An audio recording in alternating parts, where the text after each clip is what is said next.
Hi everyone, it's Darlene. Welcome back for another card video.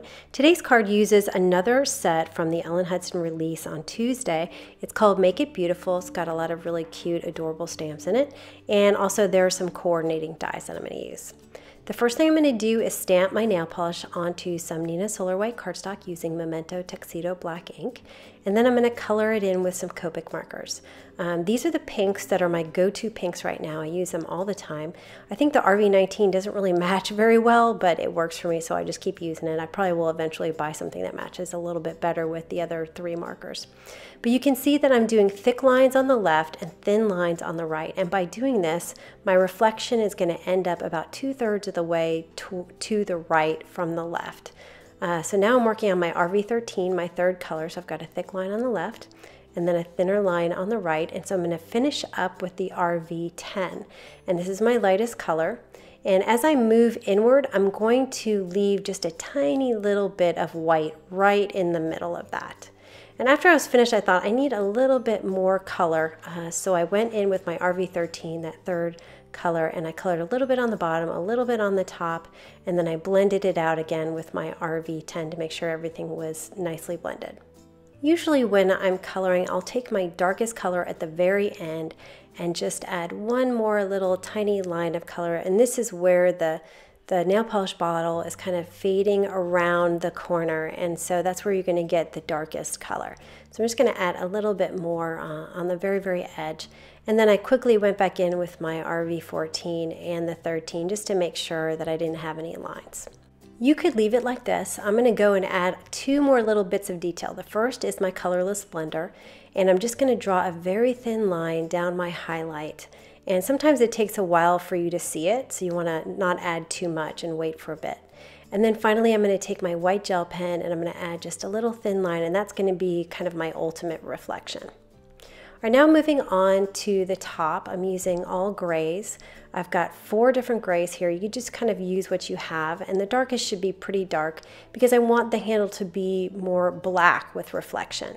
So I started with the C9, and you can see that I'm doing the same thing I did with the nail polish bottle, except I'm also coloring a little bit on the top. So I'm kind of curving it to the right as I move toward the center. All right, so now I have my C1 and I'm just finishing off. And after I was done, I thought, you know, it doesn't really look black, it looks gray.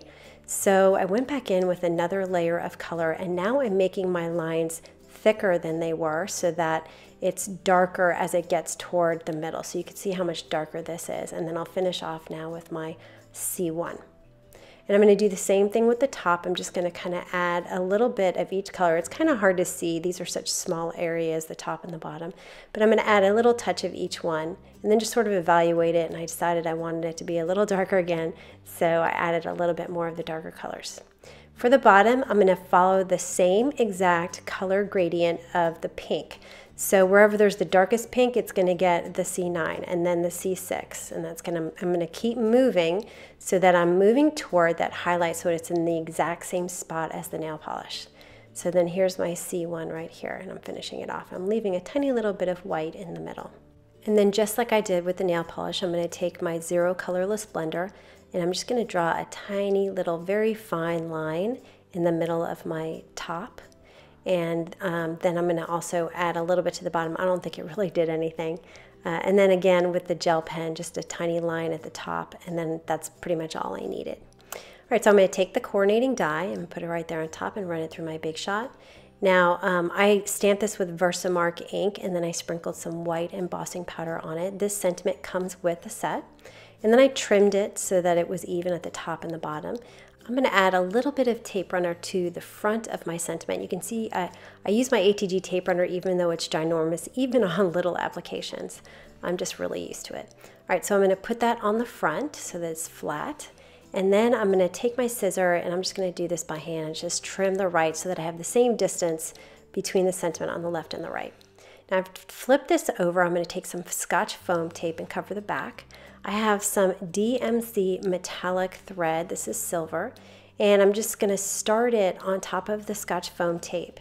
And I'm going to kind of just make big circles, little circles, and just kind of circle it around. And you know, when I do this kind of thing, I deliberate a lot because I want it to be exactly perfect. So I'm going to fast forward this, but anyway, I just kept going around in a circle, sometimes little circles, sometimes big circles.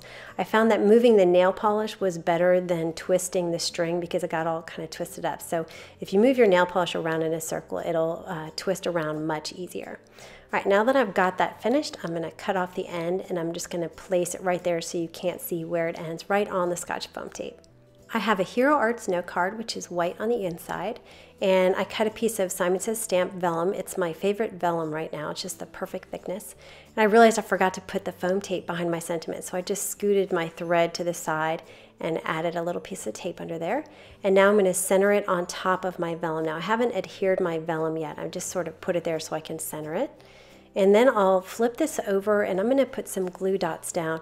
And I decided to just put the glue dots, I put about 4 or 5 underneath the nail polish because I didn't want it to show through, and I didn't really think I needed to adhere the vellum on all the sides because it lays pretty flat. So I just put it in the middle of my Hero Arts note card, and I originally cut this vellum a little bit larger than 4 1/4, so I'm just going to take my scissor and trim off the side. And that is the card for today. So it was pretty quick and easy, and the coloring, when you break it down into the little pieces, is actually not that hard. So I hope you enjoyed that, and I will see you next time. Thanks for watching.